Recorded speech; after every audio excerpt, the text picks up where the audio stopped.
The winter air bit through Sarah Coleman's thick uniform as she navigated her city bus through the empty pre-dawn streets. But nothing could have prepared her for the sight that made her blood run cold. A small boy, no more than 7, standing alone at the wrong bus stop, his thin jacket dusted with snow. His big brown eyes met hers through the windshield, and something in them made her pull over immediately, even though this wasn't her designated stop. When she opened the doors, letting in a blast of frigid air, the boy climbed aboard with trembling hands and whispered words that would change both their lives forever. What followed was a story of fate, courage, and a mother's desperate choice that would rock their entire community. The truth behind his presence there that morning would unravel a web of secrets that had been hidden for years, leading to consequences no one could have predicted. What dark secret was this innocent child carrying that made a seasoned bus driver break down in tears right there in her seat? If you, like us, believe in the power of human kindness, please subscribe to our channel now so you don't miss any more heartwarming stories. Thank you. Sarah's hands trembled slightly as she watched the small boy make his way up the bus steps. Snowflakes melted on his dark hair, and his cheeks were flushed red from the bitter cold. He couldn't have been out there for more than an hour, but in these temperatures even that was dangerous. The boy's jacket was thin, more suitable for fall than a harsh Michigan winter, and his sneakers were soaked through. "Hi there, sweetheart," Sarah said softly, trying to keep the worry from her voice. "It's awfully early to be out here alone. Where's your mum or dad?" The boy hugged himself, his small frame shivering. "Mommy won't wake up," he whispered, his voice barely audible over the bus's idling engine. "I tried really hard, but she won't wake up." Sarah felt her heart skip a beat. In 15 years of driving city buses, she'd seen all sorts of situations, but something about this child's lost expression made her maternal instincts scream that this was different. "What's your name, honey?" she asked, already reaching for her radio. "Tommy," he replied, rubbing his cold hands together. "Tommy Matthews. I live at 417 Pine Street, but—" His voice cracked slightly. "I couldn't stay there anymore. Mommy's so cold." Sarah swallowed hard, fighting to maintain her composure. She knew Pine Street. It was nearly 2 miles from this stop. This little boy had walked all that way in the dark, in freezing temperatures. "Tommy, would you like to sit right here where it's warm?" She gestured to the front seat closest to her heating vent. "I'm going to call some people who can help us check on your mom, okay?" He nodded, climbing into the seat. His movements were stiff from the cold, and Sarah noticed he was wearing pajama pants under his jeans, as if he'd dressed himself in a hurry, putting on whatever he could find. "Dispatch, this is bus 247, Sarah spoke into her radio, keeping her voice steady while maintaining eye contact with Tommy. "I need police presence at my location immediately. I have a minor child who reports his mother is unresponsive at 417 Pine Street. Child appears to have walked approximately 2 miles in below-freezing conditions." The response was immediate, professional, but Sarah barely heard it. She was too focused on Tommy, who had started to cry silently, big tears rolling down his cold, reddened cheeks. "I tried to wake her up," he repeated, his small shoulders shaking. "She promised she wouldn't do it again. She promised." Sarah felt her own eyes welling up as the implications of his words sank in. She unzipped her thick uniform jacket and draped it around Tommy's shoulders, then reached for the emergency blanket she kept under her seat. Years ago, a veteran driver had advised her to always keep one handy, and she'd never been more grateful for that advice than she was right now. The police arrived within minutes, their red and blue lights painting the snow-covered streets in alternating colors. Sarah had managed to get Tommy to drink some water from her personal bottle, and he'd stopped shivering quite so violently, though his eyes remained fixed on the window, watching the gathering emergency vehicles with a mixture of fear and resignation that no child his age should know. "Ma'am, we'll need you to stay here with the child while we check the residence," one of the officers said, after taking Tommy's information. Sarah nodded, knowing protocol but hating every second of it. She'd moved to sit next to Tommy, and his small hand had found its way into hers, holding on with surprising strength. Through the bus windshield, they watched as officers approached the small weathered house. The porch light was on, casting a weak yellow glow that made the peeling paint look even more forlorn. Sarah felt Tommy's grip tighten as the officers disappeared inside. "I tried to make her breakfast," Tommy said suddenly, his voice small but steady. "She always says breakfast is important, but she wouldn't move, just like last time. But worse." Sarah felt her heart breaking. Last time? she asked gently. Sometimes Mommy gets really tired and sleeps for a long time, but she always wakes up when I shake her really hard. His bottom lip trembled. This time she didn't, and she felt different, cold. The radio crackled to life with codes Sarah had learned to dread during her years on the job. Medical emergency, possible overdose, deceased on scene. Each word felt like a physical blow, but she forced herself to remain calm for Tommy's sake. An ambulance pulled up, its sirens mercifully silent. The paramedics moved with urgent purpose but without their usual rush. Another sign that confirmed what Sarah already knew in her heart. Tommy's mother was gone. They're going to help her, right? Tommy's voice cracked with hope and fear. Like last time when the doctors made her better? Sarah pulled him closer, her uniform jacket still draped around his small frame. Tommy, sweetheart, she began, but was interrupted by the approach of a female officer, her face grave but kind. Hi, Tommy. I'm Officer Martinez, she said, kneeling, down to eye level with the boy. We're going to need you to come with me now. There are some people who need to talk to you, and we need to make sure you're okay after being out in the cold. Tommy's grip on Sarah's hand became almost painful. Can Miss Sarah come too? He asked, his voice barely a whisper. Officer Martinez glanced at Sarah, then back at Tommy. Your bus driver? Well, she needs to finish her route. Actually, Sarah interrupted, making a decision that would change both their lives forever. I've already radioed in. They're sending a replacement driver for my route. She hadn't, but she would. Some things were more important than protocol. The officer seemed to understand. She nodded slowly, her eyes softening. All right then. You can both come in the patrol car. We need to get Tommy checked out at the hospital, and then we'll need to talk about what happens next. As they walked toward the patrol car, Sarah caught glimpses of the scene unfolding at House 417. More officers had arrived, and she could see them taking photographs, marking evidence. She tried to block Tommy's view, but he turned and looked. Anyway, his young face showing her understanding far beyond his years. Mommy broke her promise, he said quietly, more to himself than anyone else. She said she'd stay with me forever this time. She promised. Sarah felt tears sliding down her cheeks as she helped Tommy into the back of the patrol car. Sometimes, promises she knew were broken not for lack of love, but because the person making them wasn't strong enough to keep them. She had a feeling Tommy already understood this too well. Just 12 hours earlier, Rebecca Matthews had sat at her kitchen table, staring at a worn envelope and fighting the familiar tremors in her hands. Tommy was in his room, reading his favorite comic book, the one about superheroes who could save anyone no matter how far gone they were. The irony wasn't lost on her. Just one more day, she whispered to herself, her fingers tracing the edges of the envelope that contained 3 months of sobriety chips. She'd been doing so well. This time, Tommy had started smiling more, trusting her promises again. His teacher had even commented on the improvement in his schoolwork. But then the layoffs had come at the diner, and with them the old familiar panic. The bills piled up, and with them the cravings grew stronger. She'd resisted for weeks, telling herself that Tommy needed her more than she needed the escape. But tonight, the demon that lived in her veins was screaming louder than her better judgment. Rebecca pulled out a sheet of paper and began to write, her handwriting shaky but determined. My dearest Tommy, I need you to know that none of this was your fault. You were the light of my life, the reason I tried so hard to be better. Everything good in me existed because of you.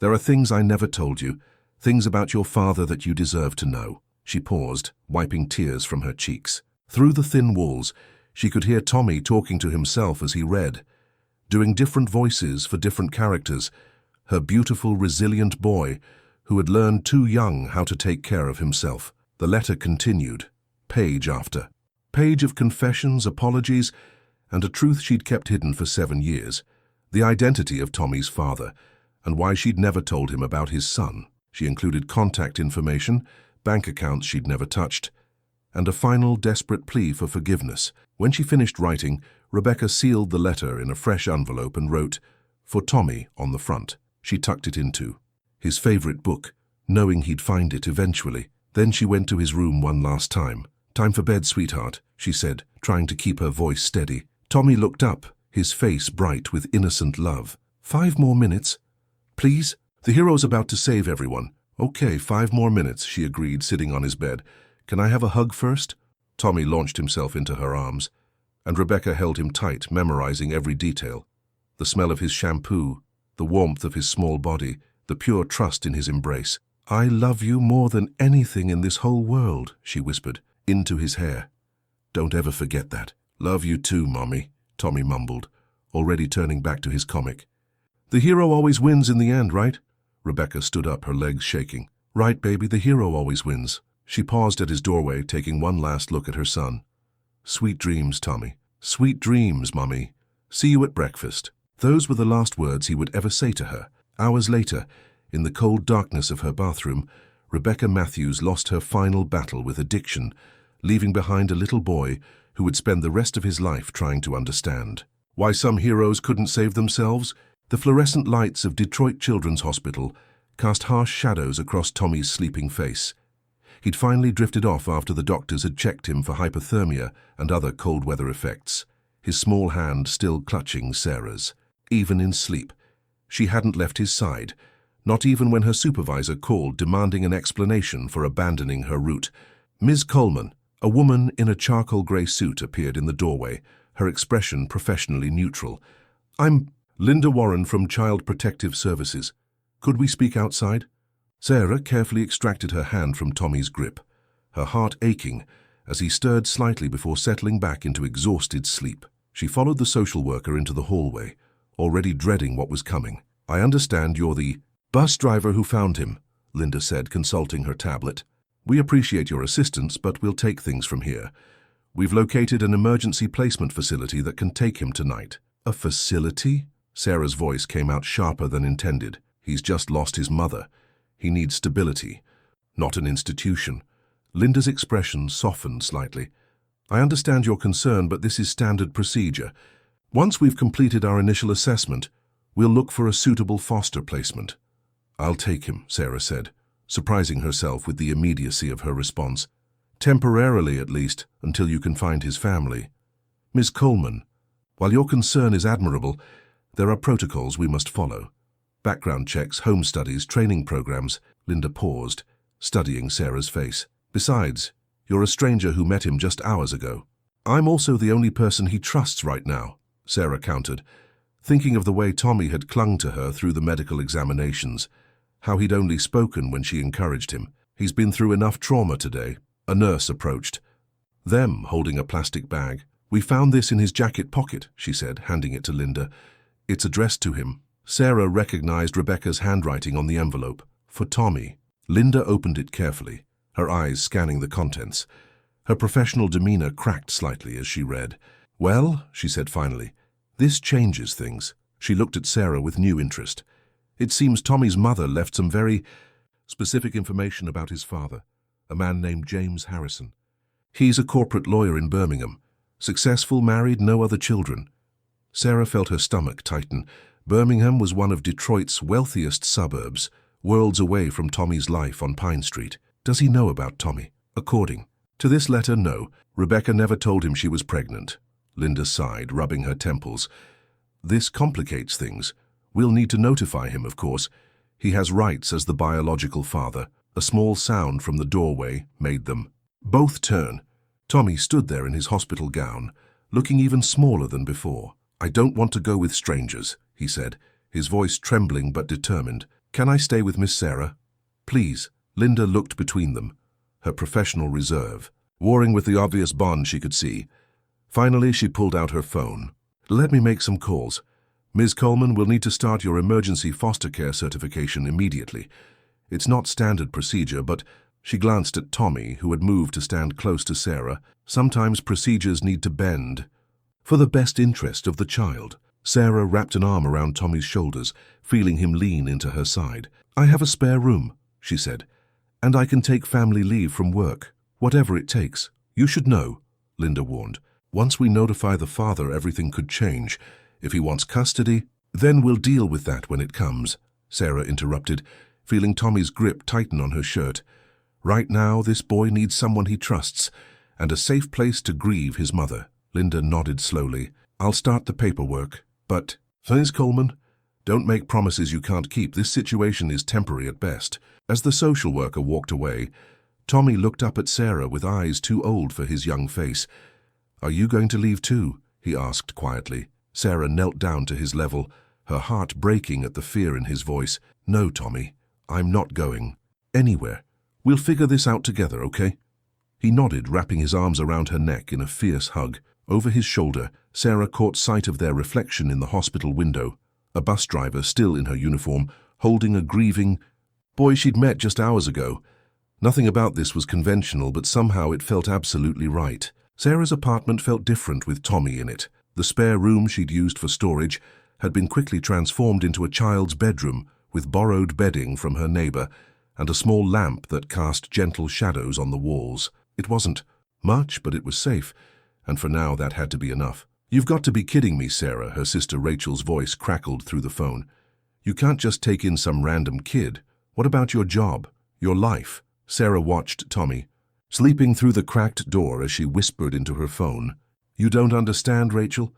If you'd seen him standing there in the snow—" She paused, memories of her own childhood surfacing. "Someone did it for us, remember?" There was a long silence on the other end. They rarely talked about their time in foster care after their parents' accident, or about Ms. Martinez, the teacher who'd taken them both in when the system had threatened to separate them. "That was different," Rachel finally said, but her voice had softened. "We were her students, she knew us. And I know Tommy. Maybe not for long, but I know enough." Sarah sank into her kitchen chair, exhaustion finally catching up with her. "He has the same look in his eyes that we did. That fear of being alone, of being separated from everything familiar." A small sound from Tommy's room made her stand up. "I have to go. He has nightmares." "Sarah," Rachel called before she could hang up. "Just be careful, okay? Don't let them break your heart when they take him away." But Sarah was already moving toward Tommy's room, where he sat upright in bed, his breath coming in short gasps. "I couldn't find you," he said as she sat beside him. "I was back at the bus stop, but you didn't come this time." "I'm right here," she soothed, running a hand through his hair. "Try to go back to sleep." "Can you tell me about the stars again?" he asked, settling back against his pillows. "Like you did at the hospital?" Sarah smiled, remembering how she'd distracted him during the long wait for paperwork by making up stories about constellations. "Well, right above us is Ursa Major, the great bear. Some people say she's a mother bear watching over her cub." At work the next day, Sarah sat in her supervisor's office, her hands clasped tightly in her lap. "I understand this is unprecedented, Mr. Davis, but I have more than enough personal days saved up." "This isn't about time off, Sarah," Davis interrupted, his face stern. "It's about boundaries. You're a bus driver, not a social worker. What happens when they find this kid's father? When they place him in a proper foster home? You're setting yourself up for heartbreak and possibly legal issues." "With all due respect, sir," Sarah met his gaze steadily, "I'm not asking for permission. I'm notifying you of my decision to use my accumulated leave time, as is my right under union rules." Davis leaned back, studying her. 15 years you've worked this job. Never late, never a complaint. Now you're willing to risk everything. For a child you barely know, sometimes doing the right thing means taking risks, Sarah replied, thinking of Ms. Martinez and how she'd risked her teaching career to keep Sarah and Rachel together. "The union will back you on the leave time," Davis said finally. "But Sarah, don't let this destroy the life you've built." Later that afternoon, as Sarah helped Tommy with homework from the packets his school had sent over, her phone buzzed with a message from Linda Warren. "Father has been notified. Requesting DNA test. Meeting tomorrow 9 a.m. Tommy looked up from his math problems. "Are you okay? You look worried." Sarah forced a smile. "Just grown-up stuff. Hey, how about we take a break and make those cookies you were talking about? The ones your mom used to make." Tommy's face lit up briefly before clouding over. "I don't remember all the ingredients," he said quietly. "Mom never wrote it down. She said it was all in her heart." Sarah felt her own heart constrict. "Then we'll make our own recipe," she said, standing up. "We'll put all our hearts into it, and maybe they'll taste just as special." As they measured flour and sugar, making more mess than cookies, Sarah tried to memorize every moment, every laugh, every concentrated frown as Tommy carefully cracked eggs, every flour handprint on her kitchen counter. She knew tomorrow could change everything, but for now, in this moment, they were just a family making cookies together. The letter sat between them on Sarah's kitchen table like a live wire, its pages carefully smoothed after being crumpled in Tommy's jacket pocket. Linda Warren had brought it over after having copies made for the official record. And now Sarah sat with Tommy, her heart heavy as he traced his mother's handwriting with small fingers. "Would you like me to read it to you?" Sarah asked gently. Tommy nodded, scooting his chair closer to hers. "My dearest Tommy," Sarah began, her voice soft but steady, "I need you to know that none of this was your fault. You were the light of my life, the reason I tried so hard to be better. Everything good in me existed because of you." Tommy leaned against her shoulder, his eyes fixed on the familiar loops and curves of his mother's writing. "There are things I never told you, things about your father that you deserve to know. I met him 7 years ago when I was working as a legal secretary at Harrison and Mills.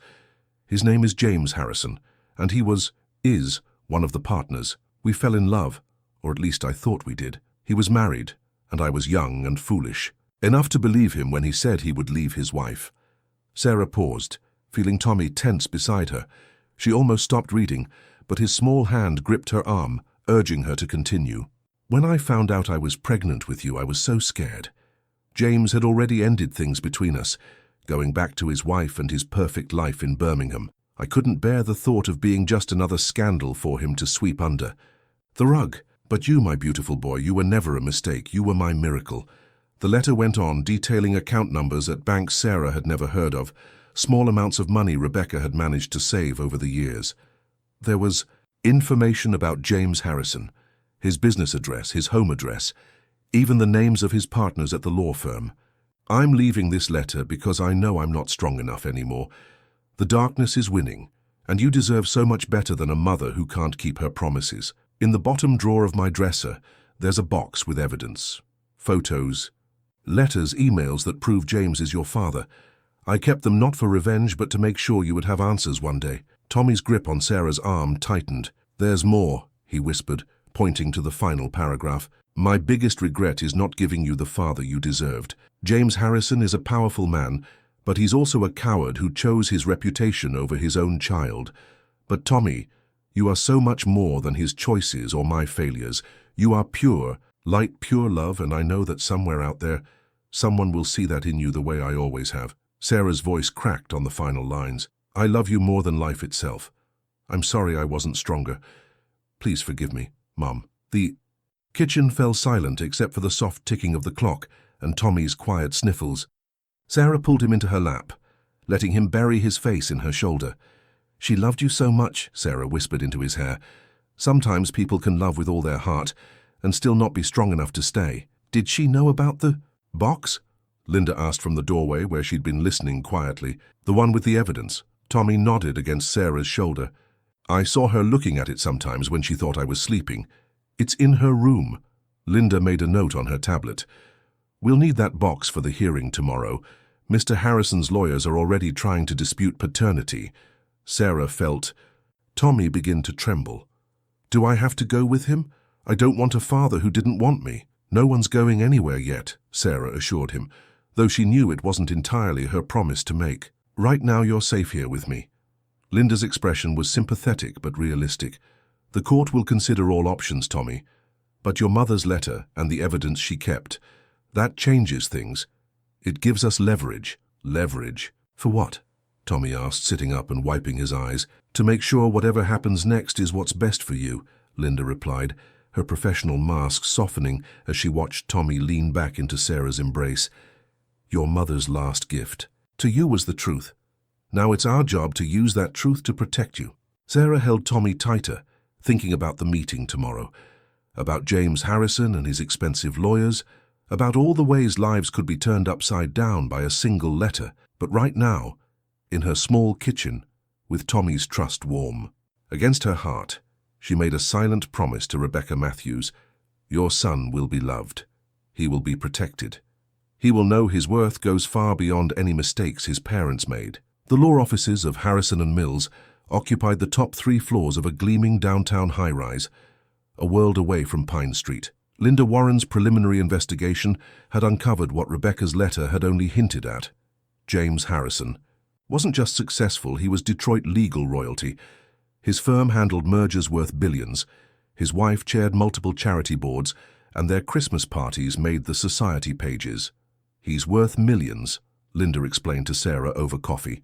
In a diner across from the building, Tommy was at his first counseling session, arranged by CPS. The trust fund he set up for his wife alone could put Tommy through college 10 times over.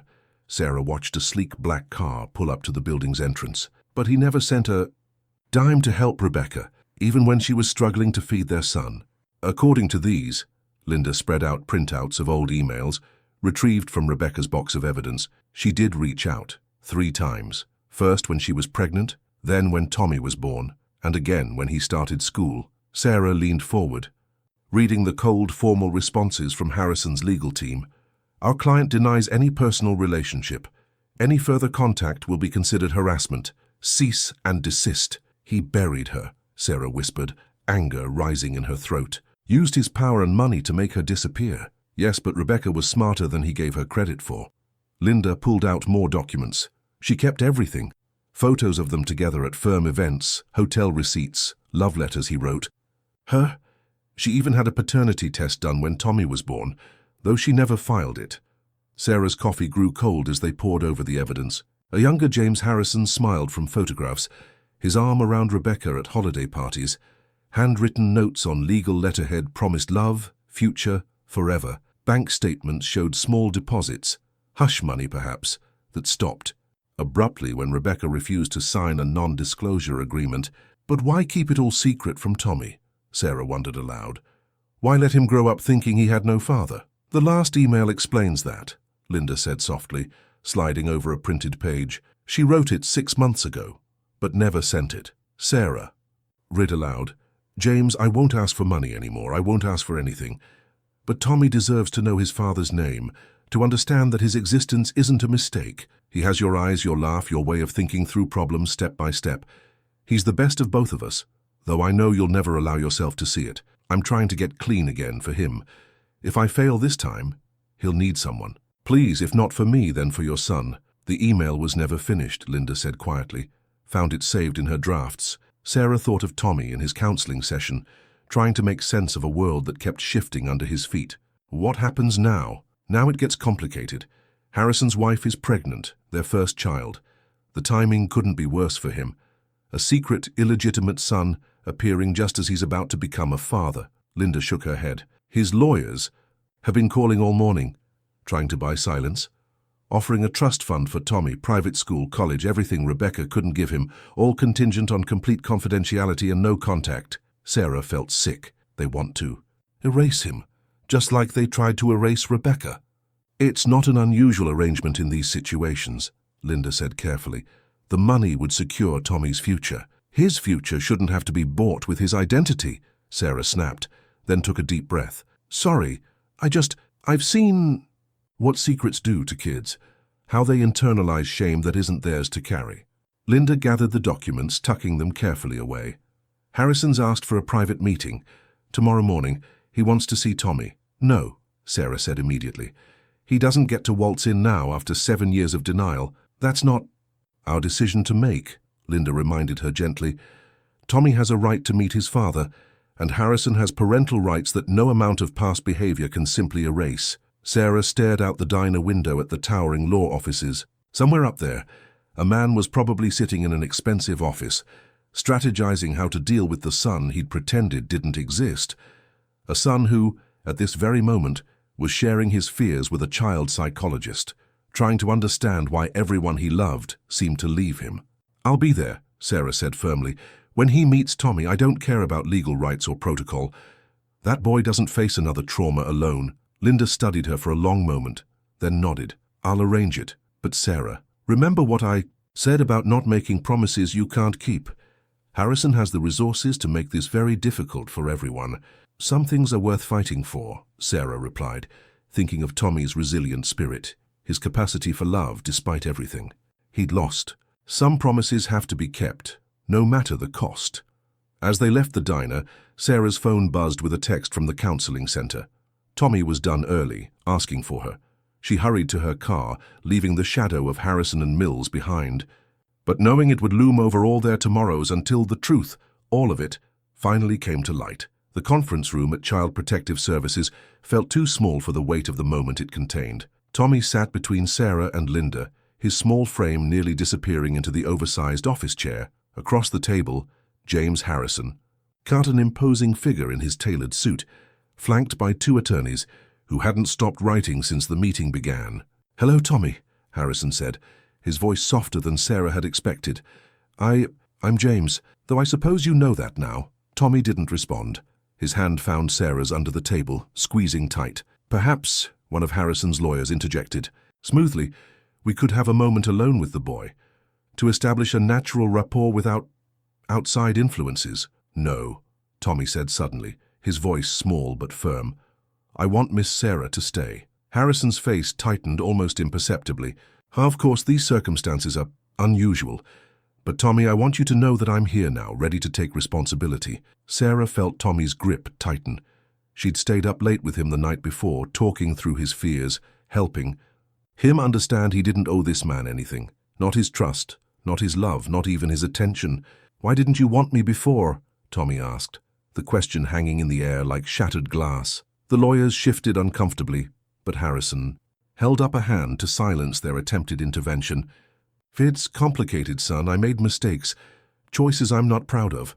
Mom said you knew about me. She showed you my picture when I was born." Tommy's voice wavered but didn't break. "She asked for help when we didn't have enough food." Harrison's composed facade cracked slightly. "Your mother and our relationship was complex. There were circumstances, obligations." "You were afraid?" Tommy interrupted, surprising everyone. "Mom explained it in her letter. You were afraid I would ruin your perfect life." The silence that followed was deafening. Harrison's lawyers exchanged glances, pens finally still. "I can give you a better life now," Harrison said finally. "Private school, a trust fund, opportunities your mother couldn't—" "Don't," Tommy's voice cracked. "Don't talk about my mom like that. She read to me every night, even when she was really tired. She came to every school play. His voice broke, and Sarah wrapped an arm around his shoulders. "She tried really hard to stay." Harrison leaned forward, his carefully maintained composure slipping. "Tommy, I know you're angry. You have every right to be. But I'm your father. We share blood." "Blood doesn't make a family," Tommy said, words Sarah recognized from their late-night talks. "Love does. Being there does. Like Miss Sarah." One of the lawyers cleared his throat. "Mr. Harrison has parental rights that he ignored for 7 years," Linda interrupted coolly. "Rights he explicitly denied in writing multiple times." "My client's circumstances have changed," the lawyer persisted. "He's prepared to offer—" "I don't want his money," Tommy said, standing up suddenly. "I don't want his school or his trust fund or his perfect life. I want—" His voice hitched. "I want my mom back, but since I can't have that, I want to stay with someone who actually wants me, who didn't have to be forced to care." Harrison stood as well, his height imposing. "You don't understand what you're saying. You're just a child." "No," Sarah spoke for the first time, her voice steady. "He understands perfectly. He understands that love isn't something you can buy when it's convenient. It's something you give freely, consistently, even when it's hard. This isn't over." Harrison's other lawyer warned, "We'll take this to court." "Yes," Linda agreed, gathering her files. "We will. And when we do, every piece of evidence Rebecca Matthews kept, every letter, every photo, every rejected plea for help, will become public record." "Is that really what you want, Mr. Harrison?"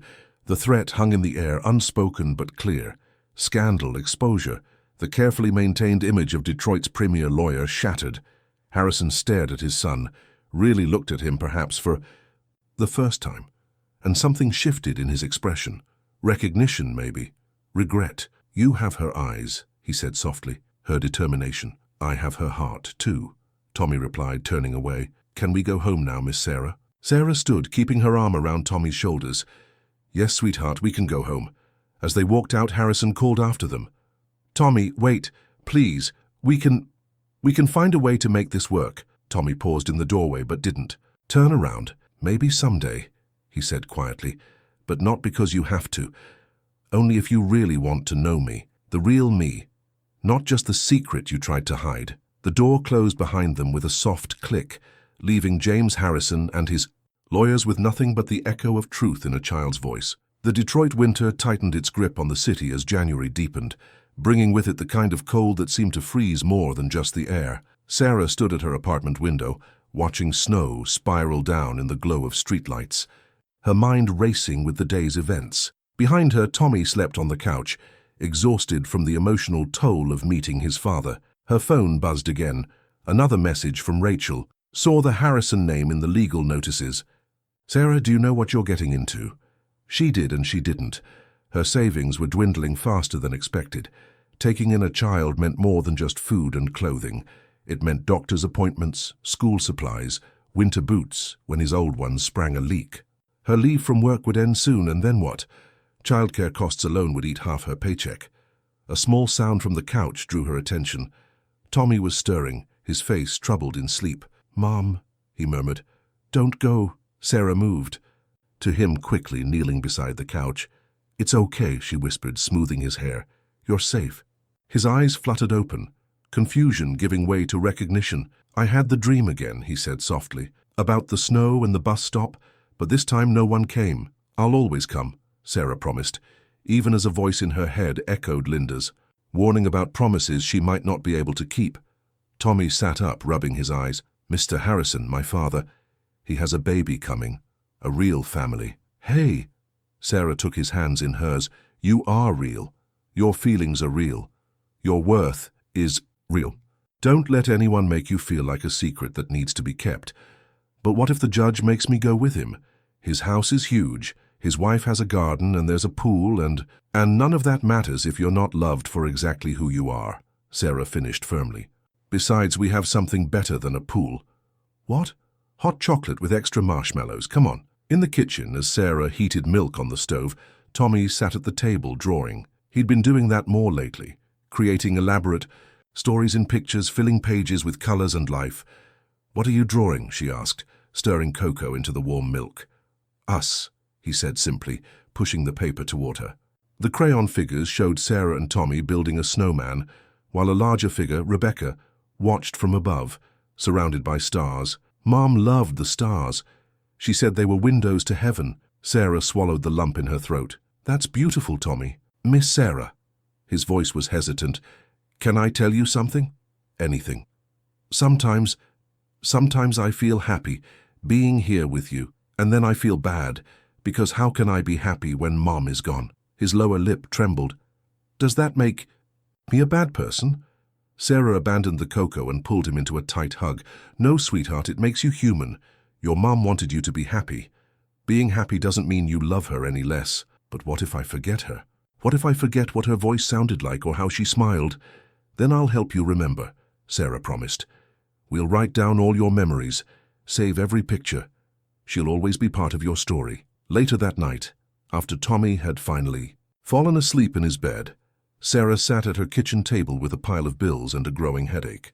Her sister's words echoed in her mind. "You can't save everyone, Sarah." But this wasn't about saving everyone. This was about one boy who'd walked through the snow looking for help, who'd found his way not just to her bus, but to her heart. Boy who drew his mother in the stars and faced down a father who denied his existence with more courage than most adults possessed. Her phone buzzed with a text from Linda. Harrison's lawyers filed preliminary custody papers. Hearing set for next month. Need to talk strategy. Sarah closed her eyes, letting out a long breath. The road ahead would be hard. She had no illusions about that. She was a bus driver going up against one of Detroit's most powerful lawyers. Her apartment wasn't fancy. Her bank account was modest, and her family thought she was crazy. But then she thought of Tommy's drawing, of the three figures connected by love that transcended even death. She thought of Rebecca Matthews, who'd fought her demons with everything she had, trying to give her son a chance at happiness. She thought of her own foster mother, Ms. Martinez, who'd taught her that family wasn't about blood or money or power. It was about choosing to love, choosing to stay, choosing to fight even when the odds seemed impossible. The snow continued to fall outside, covering the city in a blanket of white that made everything look fresh and new. Tomorrow would bring more challenges, more battles, more hard choices. But for tonight, in this moment, Sarah had everything she needed. A sleeping boy who trusted her, a warm apartment that had become a home, and the unwavering certainty that some fights were worth every sacrifice they demanded. The social worker's office was cluttered with files, each one representing a life in transition, a story unfinished. Linda spread Rebecca Matthews's file across her desk as Sarah sat across from her, both women poring over the documents that would help determine Tommy's future. Rebecca's story is more complicated than we initially thought, Linda said, pulling out a worn photograph. A teenage Rebecca smiled at the camera, wearing a medal and holding a science trophy. She was a scholarship student at Detroit Prep, perfect grades, early admission to Michigan State. Sarah studied the photo, seeing traces of Tommy and his mother's. Bright eyes and determined smile. What happened? Her father died during her freshman year of college. Cancer. Medical bills wiped out their savings. Linda pulled out more documents. She dropped out to help her mother, took the secretarial job at Harrison and Mills. The rest we know, Sarah finished quietly, thinking of the affair, the pregnancy, the spiral into addiction. Not all of it. Linda hesitated, then produced a newer document. The police finished their investigation of Rebecca's apartment. They found journals, dozens of them. She'd been writing to Tommy since he was born. Sarah's heart clenched. Has he seen them? Not yet. We needed to review them first, make sure they were appropriate. Linda's voice softened. They're beautiful, Sarah. Even at her lowest points, her love for him shines through every page. She handed Sarah one of the journals, open to a page dated just months ago. My dearest Tommy, today you got an A on your science project, the one about stars. You were so excited, bouncing around the kitchen, telling me all about constellations and light years. In that moment you looked so much like I used to be before I lost my way. You have my love of learning, but you have something else too, something stronger than my weakness, brighter than my darkness. You have hope. I'm trying. Again, baby. Day 3 of being clean. When the cravings hit, I look at your science project stars stuck to our refrigerator, and I remember how you said that even dead stars still give light. Maybe that's what I can be for you, a light that keeps shining, even after I'm gone. Sarah wiped her eyes, her voice rough. She was fighting so hard. She was, Linda agreed, and these journals prove something else. She was documenting everything. Her attempts to contact Harrison, his rejections, her struggles with addiction, her efforts to stay clean. It's all here, dated and detailed. How does this help Tommy? It helps because it shows pattern and intent. Rebecca wasn't just a troubled woman making accusations. She was methodically creating a record, protecting her son's rights even when she couldn't protect herself. Linda pulled out another file, James Harrison's background check. Meanwhile, our investigation into Harrison has been enlightening. He's not as clean as his public image suggests. There have been other women, other payoffs, all buried under layers of NDAs and legal threats. Does his wife know? She does now. Linda's expression was grim. The pregnancy announcement wasn't just coincidence. They've been trying for years. The timing of Tommy's emergence, it's thrown their whole world into chaos. Sarah thought of Tommy, sleeping peacefully at her sister Rachel's house, unaware of how many adults were fighting over his future. Harrison's lawyers have been calling daily, increasing the trust fund offers. Money isn't the issue anymore, Linda said, shuffling through more papers. Harrison's wife, Patricia, she's demanding a full investigation. If there's one child he denied, could there be others? Their prenup had a morality clause. He stands to lose millions if the truth comes out, Sarah finished. So now Tommy's not just an inconvenience, he's a threat, which makes him both valuable and vulnerable. Linda leaned forward. Harrison's legal team is building a case around stability and resources. They'll argue that a single bus driver with no childcare experience can't provide the life Tommy deserves. And they'll argue that what Tommy deserves is love, honesty, and acceptance. Sarah stood, walking to the window. He deserves someone who chooses him, not someone who's forced to acknowledge him because they got caught. The court doesn't always see it that way, Linda warned. Money and influence speak loudly. Then we'll speak louder. Sarah turned back, her voice firm. Rebecca's journals, her documentation, the years of rejected pleas for help, that's our voice. Tommy's courage in standing up to Harrison, his emotional well-being since coming to live with me, that's our voice. Linda studied her for a long moment. You know this could get ugly. Harrison's team will dig into your past, your finances, everything. Let them. Sarah thought of Tommy's drawing on her refrigerator. 3 figures under the stars, a family chosen rather than born. I have nothing to hide and everything to fight for. As if on cue, her phone buzzed with a text from Rachel. Tommy just beat me at chess. Said his mom taught him. "This kid is something special, sis." Sarah smiled, showing Linda the message. "That's what Harrison doesn't understand. Tommy isn't a problem to be solved or a scandal to be contained. He's a gift, one his mother fought to protect until her last breath. I won't let her down. I won't let Tommy down." "The hearing is in 3 weeks," Linda reminded her. "Harrison's team won't play fair. Then it's good we have the truth on our side." Sarah gathered her coat, ready to go pick up Tommy. "Rebecca may not have won all her battles, but she gave us the weapons to win this war. Her words, her love, her unwavering dedication to her son's future. We just have to be brave enough to use them."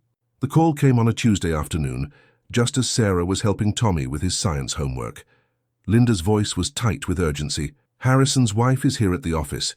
She wants to meet Tommy, alone." Sarah looked at Tommy, who was carefully drawing the phases of the moon, his tongue stuck out in concentration. "That's not happening," she said firmly. "Sarah, she's threatening to go to the press, about everything." The implications hung heavy in the air. A media circus would mean Tommy's life splashed across newspapers, his grief turned into headlines, his mother's struggles dissected by strangers. "Let me talk to her first," Sarah said. Without Tommy. An hour later, Sarah sat across from Patricia, Harrison in a small conference room at CPS. The woman was elegantly dressed, her pregnancy barely showing beneath her designer outfit. But it was her eyes that caught Sarah's attention. They were red-rimmed as if she'd been crying. "You must think I'm the enemy," Patricia said quietly, breaking the tense silence. "The wealthy wife trying to protect her perfect life. I think you're someone whose world has been turned upside down," Sarah replied carefully. "But I'm more concerned about the 7-year-old boy, whose world has already been shattered once." Patricia's hand went unconsciously to her stomach. "James, he told me everything, finally. Not just about Tommy, but about the others. The women he paid off, the secrets he kept." Her voice cracked. 20 years of marriage, and I never knew who he really was." Sarah felt her anger softening despite herself. "Tommy's mother tried to tell you years ago. I know. I found the letters in James's office. She sent them to our home, begging me to just look at a picture of my husband's son." Patricia pulled out a tissue, dabbing at her eyes. "I thought they were lies, attempts at extortion. James assured me. And now? Now I'm carrying a child of my own, and I can't stop thinking about that little boy. About his mother, fighting her demons alone while my husband pretended she never existed." Patricia's composure cracked. "How do I raise my child to be honest and good when their father—" She broke off, shoulders shaking. Sarah watched this powerful woman crumble and felt an unexpected surge of compassion. Another victim of James Harrison's carefully constructed lies. "Tommy drew this yesterday," Sarah said, pulling out a folded paper from her bag. It showed 3 figures again, Sarah, Tommy, and Rebecca among the stars. But this time there was a 4th figure standing apart, a woman with a round belly. Patricia stared at the drawing. He drew me. He knows you're having a baby. He's excited about being a big brother, even if—" Sarah hesitated. "Even if things are complicated. James wants to take him away from you," Patricia said suddenly. "He's hired more lawyers, private investigators. He's desperate to contain the situation before it ruins his reputation. And what do you want?" Patricia looked up, her eyes clear. Despite her tears, "I want to do what should have been done 7 years ago. I want to know my stepson. I want my child to know their brother. I want to help make this right." Before Sarah could respond, a commotion outside the conference room drew their attention. Tommy's voice, high and distressed, carried through the door. "No, I don't want to go with you." They rushed out to find James Harrison in the hallway, his hand on Tommy's shoulder, while Linda tried to intervene. Tommy's face was streaked with tears. "James!" Patricia's voice cracked like a whip. "Let him go, now!" Harrison turned, his face flushing as he saw his wife. "Patricia, you don't understand. I'm trying to protect our family." "This boy is our family," Patricia said, her voice shaking with rage. "The family you denied, the son you abandoned. No more." Tommy broke free of Harrison's grip and ran to Sarah, burying his face in her side. She held him close, feeling his small body trembling. "Mr. Harrison," Linda stepped forward, her professional calm masking fury. "You were not authorized to approach Tommy without supervision. This incident will be reported to the court." Harrison looked between his wife and his son, his carefully constructed world visibly crumbling. "I just wanted—" You wanted to control the situation like you always do, Patricia interrupted. But you can't, not anymore. She turned to Sarah and Tommy, her voice softening. I'm so sorry. For everything. Tommy peeked out from Sarah's embrace, studying his stepmother with wary curiosity. Patricia knelt down, despite her expensive dress, to meet his eyes.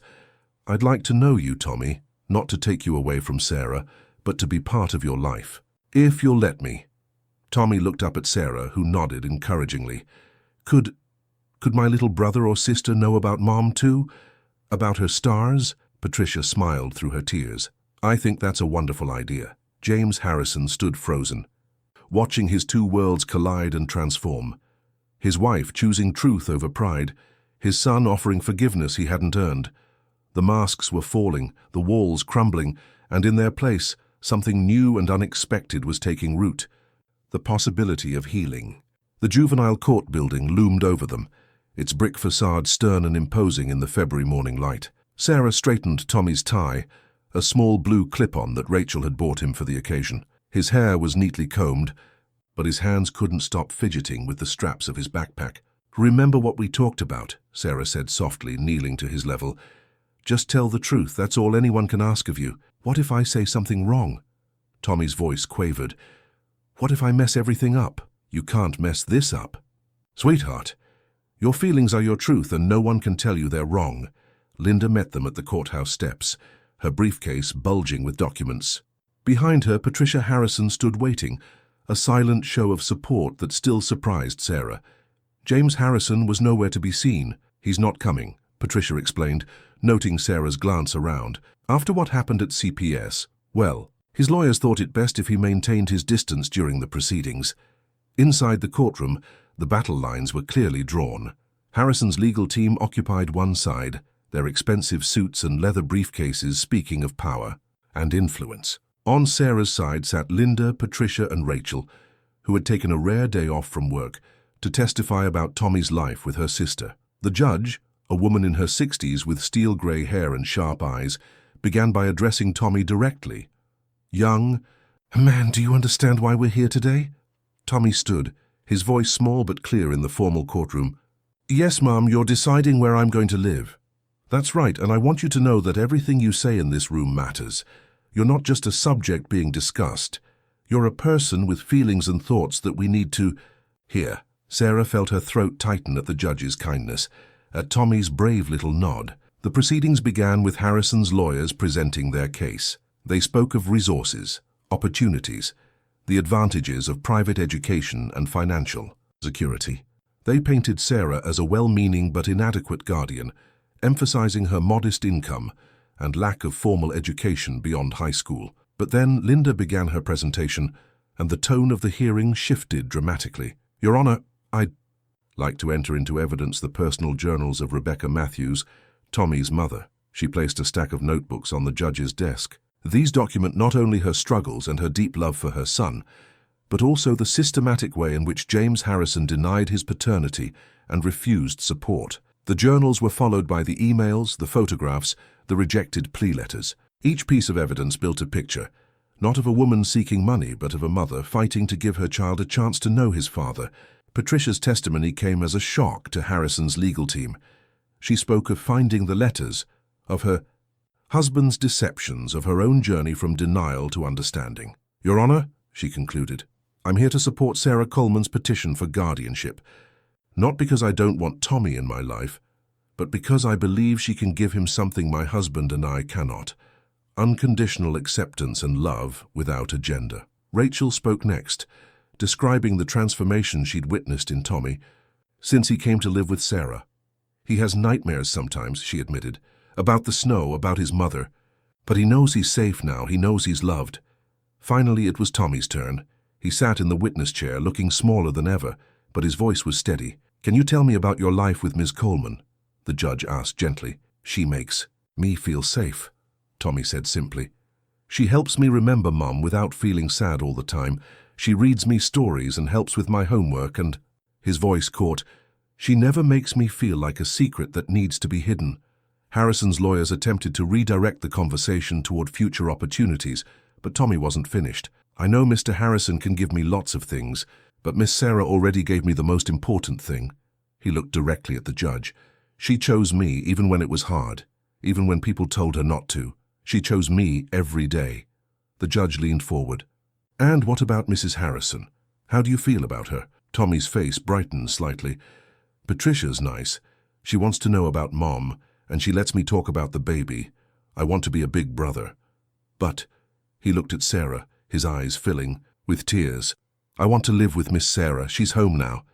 The judicial questions continued, delving into Tommy's school performance, his emotional stability, his adjustment to life with Sarah. Through it all, he remained honest, vulnerable, yet remarkably composed for a 7-year-old carrying such heavy burdens. As the hearing drew to a close, the judge addressed the court. This case presents unique challenges. We have biological ties competing with emotional bonds, financial resources competing with proven dedication. But family court's primary concern is not about DNA or bank accounts. It's about the best interest of the child. She looked directly at Tommy, who had returned to sit between Sarah and Patricia. Young man, you have shown remarkable wisdom today. Your mother, both the one watching from the stars and the one sitting beside you, would be very proud. Sarah felt Tommy's hand slip into hers, squeezing tight as they waited for the judge's decision, knowing that whatever came next, some fundamental truth had already been spoken in that courtroom. That family was about more than blood or money or power. It was about choosing to love, choosing to stay, choosing to fight for what matters most. The judge's chambers felt smaller than the courtroom, more intimate. Sarah sat beside Linda while Patricia occupied a chair near the window. Tommy had been taken to the children's waiting area with Rachel, where his nervous energy could be channeled into drawing rather than listening to adults decide his fate. What I'm about to propose is unconventional, Judge Martinez began, her reading glasses perched on the edge of her nose as she reviewed her notes. But then, everything about this case has been unconventional from the start. She looked up, studying the women before her. Mrs. Harrison, your testimony today was brave. It couldn't have been easy to speak against your husband's interests. Patricia's hand rested protectively over her growing belly. The easy path isn't always the right one. I learned that too late for Tommy's mother, but I won't make the same mistake with her son. The judge nodded, turning to Sarah. Ms. Coleman, your dedication to this child is remarkable. You've provided something that can't be measured in dollars or square footage. Emotional security during profound trauma. He's not just a child I found at a bus stop anymore, Sarah said softly. He's my son, in every way that matters. Which brings me to my proposal. Judge Martinez removed her glasses, leaning forward. Instead of choosing between two extremes, full custody with either party, I'm considering a more nuanced approach. Primary custody and guardianship would remain with Ms. Coleman, but with structured visitation and involvement from the Harrisons, more specifically from you, Mrs. Harrison. Patricia's eyes widened.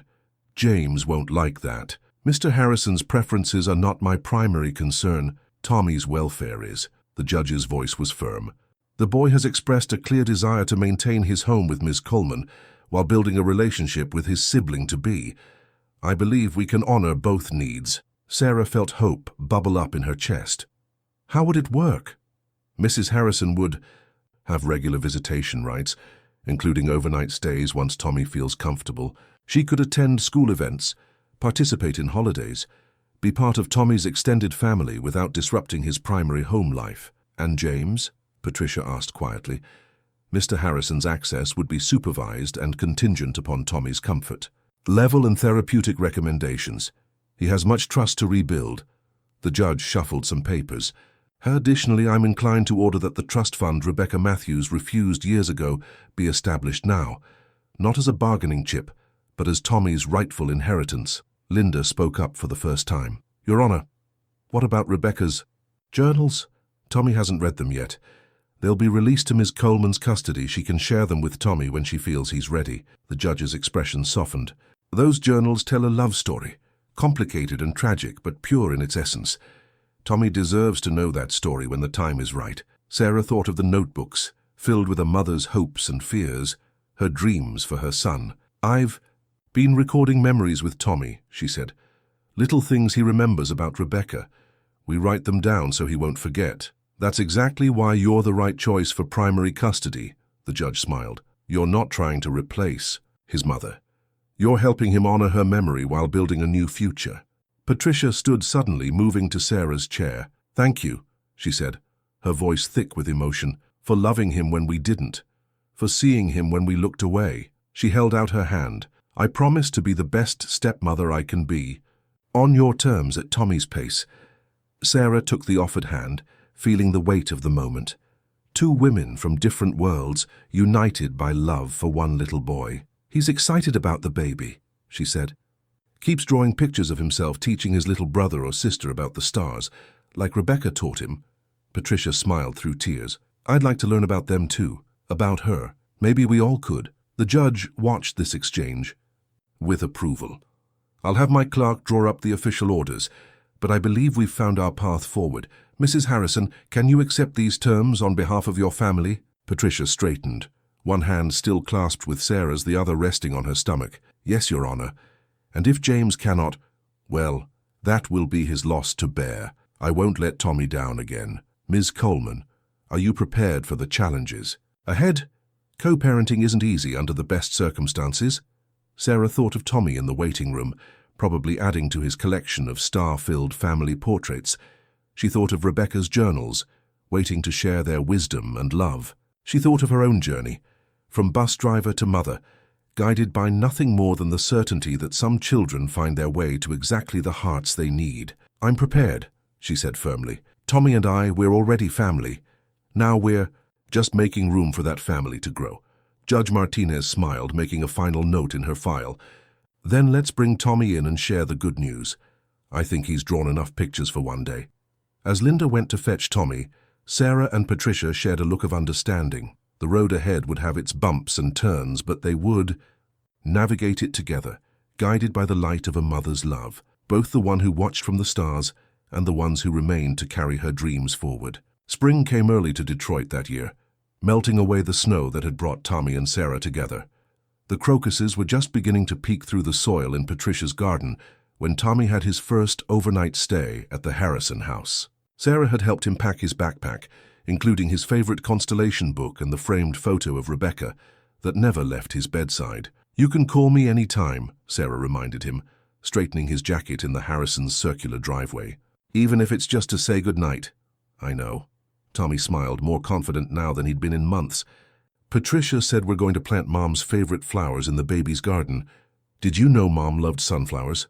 Sarah hadn't known, but she was learning more about Rebecca Matthews every day through Tommy's memories and the journals they'd begun reading together. Each entry revealed new layers of a mother's love, preserved in ink and paper for her son to discover. Patricia waddled out to greet them, her pregnancy now clearly visible. Tommy, I found some old telescopes in the attic. I thought maybe you could teach me about the constellations tonight. Tommy's face lit up. Can we set them up in the backyard? The view's really good from there. Of course. And tomorrow we'll work on the garden. Patricia turned to Sarah, her expression warm. Would you like to join us for dinner? We're having pizza. Tommy's choice. 6 months ago, such an invitation would have seemed impossible. Now it felt natural, part of their new normal. I'd like that, Sarah said. I have something to share with both of you anyway. Over pizza that evening, as Tommy arranged his toppings into star patterns, Sarah pulled out an envelope. The adoption papers came through today, she said quietly. With Patricia's support and James's, well, his agreement to step back, the court fast-tracked the process. Tommy looked up, his eyes wide. You mean it's official? You're really my mom now, forever? Forever and ever, Sarah confirmed, her voice thick with emotion. But you know this doesn't change anything about your first mom, right? Rebecca will always be my star mom, Tommy finished, using the term he'd coined himself. And you're my earth mom, he turned to Patricia. And you're my bonus mom, and soon I'll have a bonus sister or brother too. Patricia wiped tears from her eyes, something that happened frequently these days, though she blamed it on pregnancy hormones. That's right, one big unconventional family, just like Judge Martinez said. Later that night, after they'd spent hours stargazing in the backyard, Sarah prepared to leave. Tommy hugged her tightly. I'll see you tomorrow after school, right after. Patricia will pick you up and bring you to my place, our home. Tommy corrected with a smile. As Sarah drove back to her apartment, she thought about how much had changed. Her sister Rachel had finally come around, becoming Tommy's favorite aunt. The trust fund was set up, ensuring Tommy's education and future were secure. Even her job had evolved. The bus company had promoted her to training supervisor, allowing for more regular hours with Tommy. James Harrison remained on the periphery, attending mandatory counseling sessions and supervised visits. He was trying, in his own way, to understand the magnitude of his mistakes. Tommy approached these visits with cautious optimism, protected by the knowledge that he had a whole network of love supporting him now. The apartment was quiet without Tommy, but Sarah didn't feel alone. Rebecca's presence lived on in the stories they shared, in the journals they read, in the stars that Tommy insisted on mapping on his bedroom ceiling. On the refrigerator, a new drawing showed their expanding family. Sarah, Tommy, Patricia with a round belly, and Rebecca among the stars, all connected by golden lines of love. Sarah touched the drawing gently, remembering something Rebecca had written in one of her final journal entries. Love isn't a finite resource that gets divided and diminished. It multiplies, grows, finds new ways to shine. Tommy has enough love in his heart for all the family he might find, just as I have enough love to let him go when I must. Those words had proven prophetic. Tommy's capacity for love had only grown, embracing Sarah's devotion, accepting Patricia's friendship, even finding space to forgive James's failures. He was teaching them all that family couldn't be defined by conventional boundaries. It was as vast and mysterious as the universe itself, with room for every kind of love to shine. As Sarah got ready for bed, her phone chimed with a text from Patricia. "He's showing me how to find the North Star. Says his mom taught him it would always lead him home. Both his moms were right about that." Attached was a photo of Tommy, illuminated by starlight, his face glowing with the joy of sharing. His mother's wisdom with his growing family. Sarah saved the picture, adding it to their expanding collection of moments that proved love could transcend loss, that healing could come in unexpected ways, that sometimes the longest journey home began with a single step into the snow. The day Tommy's sister was born, the spring sunflowers in Patricia's garden were just beginning to bloom. He stood in the hospital hallway, clutching a small gift bag containing a stuffed star he'd picked out himself, while Sarah held his hand and tried to calm his excited fidgeting. "What if she doesn't like me?" Tommy whispered, his confidence suddenly wavering. "She's going to love you," Sarah assured him. "You're her big brother. That's a very special job." Patricia's nurse appeared in the doorway, smiling. "She's ready for visitors. Come meet your sister, Tommy." The baby was tiny, wrapped in a pink blanket, her dark eyes wide and alert. Patricia looked tired but radiant as she held her daughter. "Tommy, meet Rebecca Grace Harrison." Tommy's breath caught. "You named her after Mom? Your mother gave me the greatest gift possible, you as a son," Patricia said softly. Naming her after Rebecca felt right, a way to keep her memory alive. "Her our growing family." Sarah watched as Tommy approached the bed carefully, still clutching his gift. "I brought her something," he said, "so she'll always be able to find her way home like Mom taught me." He pulled out the stuffed star, its fabric shimmering with subtle constellations. Patricia's eyes welled up as she took it, placing it gently beside the baby. "It's perfect. Would you like to hold her?" With Sarah's help, Tommy settled into a chair, his arms positioned just right to cradle his sister. As he looked down at her, his face filled with wonder. "Hi, baby Rebecca," he whispered. "I'm your big brother. So I'm going to teach you all about the stars and Mom, both our moms in heaven and on earth, and how families can be bigger than anyone expects." The baby grabbed his finger, holding tight, and Tommy looked up at Sarah and Patricia with pure joy. "She's stronger than she looks." Just like her brother, Patricia smiled, just like her namesake. Later that evening, as Sarah and Tommy walked through the hospital parking lot, under a sky turning purple with dusk, Tommy spotted the first star of the night. "Look, the evening star. Mom always said it was really Venus, but we could pretend it was a wishing star anyway." "What would you wish for?" Sarah asked, though she suspected she knew the answer. "Nothing," Tommy said, surprising her. "I have everything I need now. A home, 2 moms here and one in the stars, a sister to protect, and a whole big family that chose each other." Sarah felt her heart swell. This wise little boy who had walked through the snow looking for help had become the center of a universe none of them could have imagined. Your mom would be so proud of you, Tommy. All of us are. No, he said simply. I can feel it, like starlight. You can't always see where it comes from, but you know it's there. At home that night, Tommy added to his ever-growing collection of family drawings. This one showed baby Rebecca in the center, surrounded by a constellation of love. Sarah, Patricia, Tommy himself, and above them all the original Rebecca, her star shining brightest of all. Our family's like the sky, Tommy explained as he colored. Some stars you can see, some you can't, but they're all connected, and there's always room for more stars. Sarah hung the drawing on the refrigerator next to all the others, each one marking a chapter in their extraordinary journey.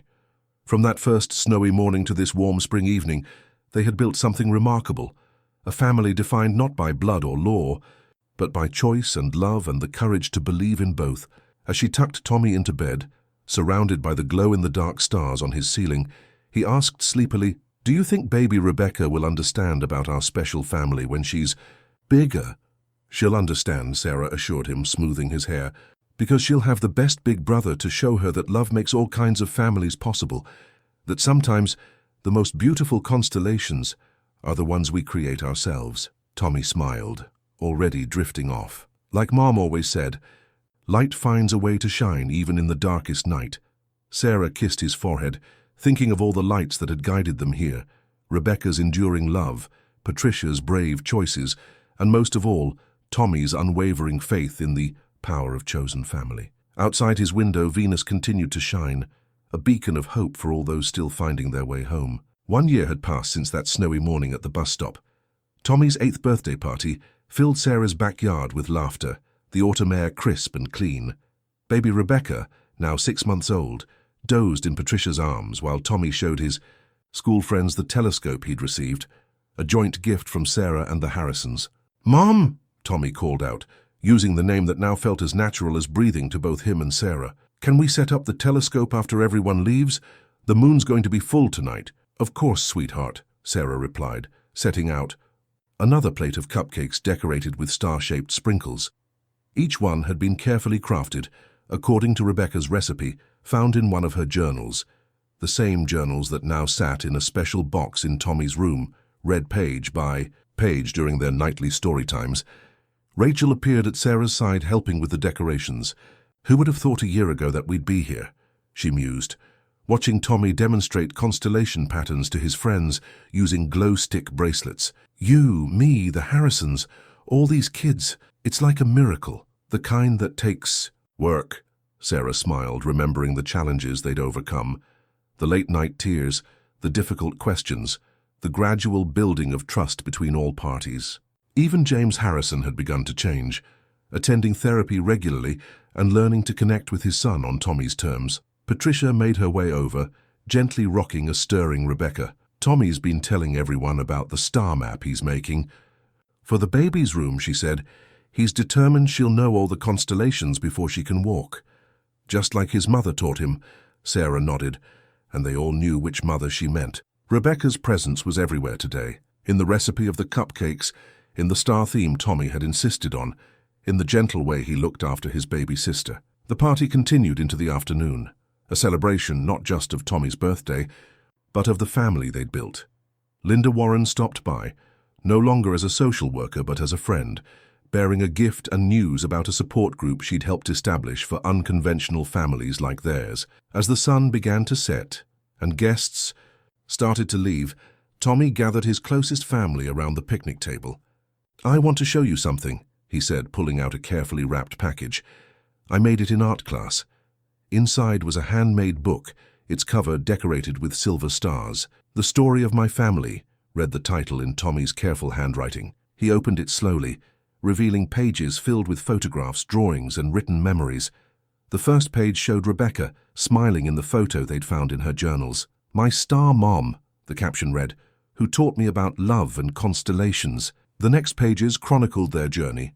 Sarah finding Tommy at the bus stop, their first days together, the courthouse victory, Patricia entering their lives, baby Rebecca's arrival. Each memory carefully preserved, each moment honored. "My teacher said families come in all shapes," Tommy explained, turning the pages. "Like constellations, different stars making different patterns, but all of them important. Sarah felt tears welling up as she read Tommy's descriptions. My Earth Mom, who found me in the snow and chose me forever. My bonus mom, Patricia, who helped make our family bigger. My sister Rebecca, named after my star mom, who holds my finger really tight. Even James had a page. My dad, who's learning that love is stronger than mistakes. It's not finished, Tommy said, showing the blank pages at the end, because our family keeps growing, not just with people, but with love and memories and stories. Patricia wiped her eyes, balancing baby Rebecca, while she hugged Tommy with one arm. It's beautiful, sweetheart. Your mum, all of us, we're so proud of you. Sarah watched as Tommy showed Rachel and Linda the rest of the book, his face glowing with pride and love. The healing they'd witnessed over the past year had been remarkable. Tommy still had moments of sadness, still missed Rebecca with an ache that would never fully fade. But he'd learned to hold that grief alongside joy, to understand that love could multiply without diminishing. Later that night, after the party cleanup was done and the telescope was set up in the backyard, Sarah and Tommy lay on a blanket, gazing at the stars. Baby Rebecca slept nearby in her carrier, Patricia having stayed for the stargazing session. Mom? Tommy asked softly. Do you think this is what Mom, Star Mom, wanted? All of us together like this? Sarah thought about Rebecca's journals, about her fierce love for her son, about her final wish for Tommy to find the family he deserved. Yes, she said confidently, I think this is exactly what she wanted. A family big enough to hold all the love you have to give. Tommy pointed to a bright star overhead. That one's part of Cygnus, the swan. Mum said it was like a bird flying through the Milky Way, carrying wishes and dreams. What would you wish for now? Sarah asked, echoing her question from months ago. Tommy was quiet for a moment, then smiled. Just this. Just us. All my mums, my sister. Our family under the stars. It's better than any wish. Above them, the swan constellation soared across the autumn sky, carrying the dreams of a mother who'd loved enough to let go, a boy who'd been brave enough to keep his heart open, and the family that had formed in the space between Earth and stars. The bus stop looked different in the warm light of early summer, its metal frame gleaming under a bright blue sky. Tommy stood before it, holding Sarah's hand on one side and Patricia's on the other, while baby Rebecca slept peacefully in her stroller. 1 year to the day since that fateful winter morning, they had gathered here for a special purpose. Are you ready? Sarah asked gently, squeezing Tommy's hand. He nodded, reaching into his backpack to pull out a small wooden box he'd crafted in his school's woodworking class. Inside were sunflower seeds, Rebecca's favorite flower, and a letter he'd written himself. Dear Mom, Tommy read aloud, his voice clear and strong. I found my way home, just like you always said I would. Not to the home we used to have, but to a bigger one. One with enough room for all the love you taught me to give. Patricia wiped tears from her eyes as Tommy continued reading. I have a sister now, and she's named after you.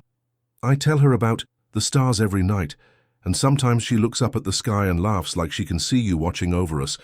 Sarah says babies can see things we can't, so maybe she really can. A gentle breeze rustled the leaves of nearby trees as Tommy's words carried into the summer air.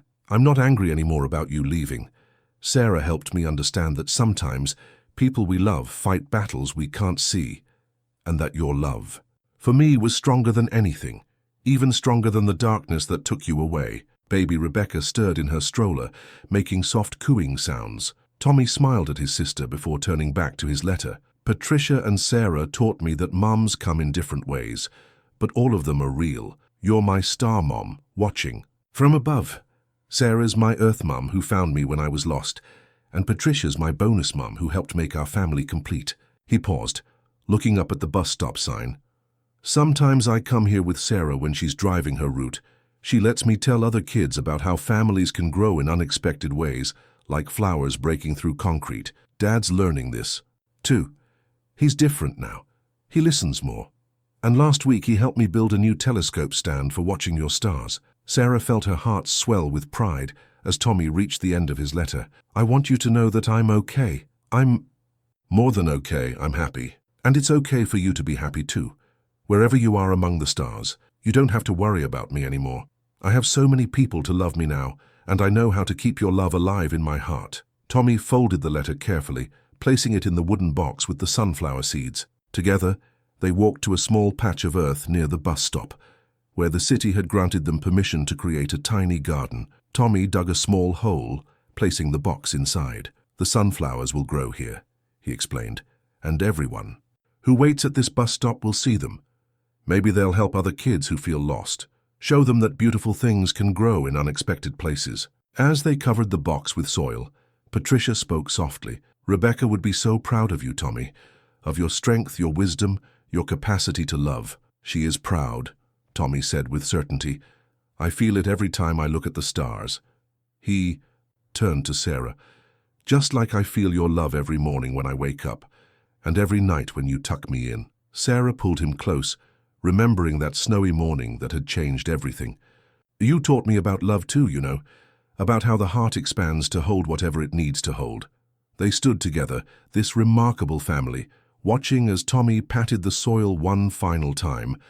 Above them, though hidden by daylight, the stars continued their eternal dance, including one that shone with a mother's endless love. "Mom?" Tommy looked up at Sarah. "Can we get ice cream? Star Mom always said celebrations need ice cream." Sarah laughed, wiping away tears. "Of course we can. Patricia, James said he'd meet us at the parlor, right?" Patricia nodded, adjusting baby Rebecca's sunshade. "He's bringing those constellation cards Tommy's been asking for." As they walked away from the bus stop, Tommy took one last look over his shoulder. The spot where he'd planted the seeds seemed to shimmer in the sunlight, promising future blooms. Just like the family that had grown from grief and love and courage, beautiful things would flourish here. "You know what Mom used to say about sunflowers?" Tommy asked as they walked. "She said they always turn their faces to the sun, no matter how dark the day gets, just like people can always turn toward love if they're brave enough to try." Sarah hugged him close, thinking of all the love that had brought them to this moment.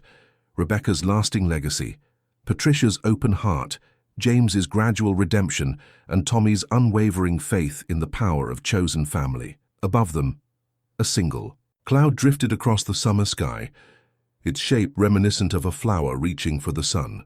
And somewhere in the infinite expanse of space and love, a mother's spirit smiled down on the garden her son had helped grow, a garden of sunflowers and stars, of healing and hope, of family forged in the crucible of loss and found in the miracle of love.